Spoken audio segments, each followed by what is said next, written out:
বৃষ্টি ভেজা মানে কি ঠান্ডা লাগা? না, অনেকেই আছেন বৃষ্টি দেখলে ছাতা হাতে পালিয়ে যান। তাহলে চলুন আজকে জেনে নিই বৃষ্টিতে ভেজা আমাদের শরীরের জন্য কত উপকার।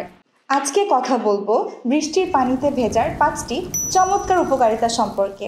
নাম্বার 1, বৃষ্টির পানিতে থাকে ন্যাচারাল মিনারেল, যা ত্বকের জন্য ভালো। ত্বক হয় কোমল ও সতেজ।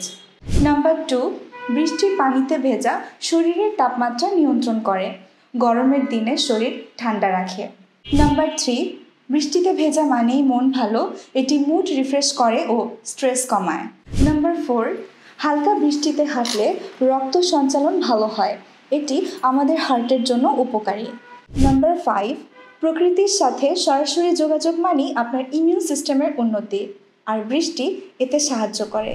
এমন চমৎকার ভিডিও পেতে আমাদের পেজটিকে ফলো করুন, আর ভিডিও ভালো লাগলে বেশি বেশি করে শেয়ার করুন।